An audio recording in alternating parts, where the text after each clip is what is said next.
Electrical freshers को जब पूछा जाता है ना कि एवीआर क्या है, तो वहाँ पे वो कंफ्यूज हो जाता है क्योंकि उसको कॉन्सेप्ट क्लियर नहीं है। तो बहुत ही आसान शब्दों में मैं आपको एवीआर बताता हूँ, ठीक है। तो ये देखो एवीआर है, आपको पावर प्लांट में ये आपको मिल जाएगा। ये एक समझो एक पैनल होता है जहाँ पे जनरेटर को कुछ वोल्टेज एक्साइटेशन, जो उसका एक्साइटर होता है ना, एक्साइटर सिस्टम में जाता है कुछ वोल्टेज। उसकी वजह से क्या होता है कि जनरेटर का जो रोटर होता है ना, जनरेटर को रोटर में जाने वाली जो करंट है वो रेगुलेट हो जाती है, ठीक है। उसकी वजह से हमारा वोल्टेज जो है रेगुलेट होता है। अब रेगुलेट होने की ज़रूरत क्या है?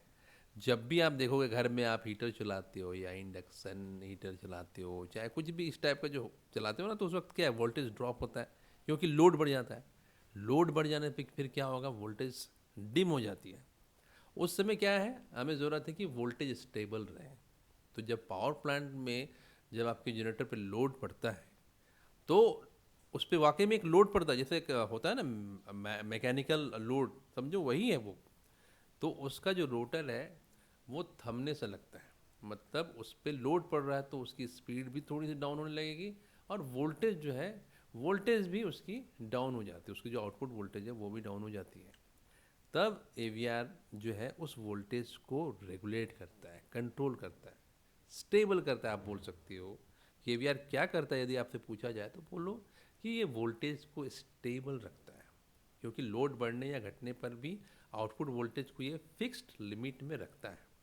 या आप बोल सकते हो कि एक्साइटेशन को कंट्रोल करता है, ठीक है, क्योंकि जनरेटर के रोटर यानी फील्ड वाइंडिंग में जो जाने वाली करंट को ये कंट्रोल करता है, जिससे वोल्टेज हमारा एडजस्ट होता है। और इधर जो स्पीड जो डिक्रीज हो जाती है ना, उसको हमारा जो टरबाइन में जो स्टीम इंजेक्शन सिस्टम होता है उसके थ्रू वो कंट्रोल होती है, गवर्नर सिस्टम।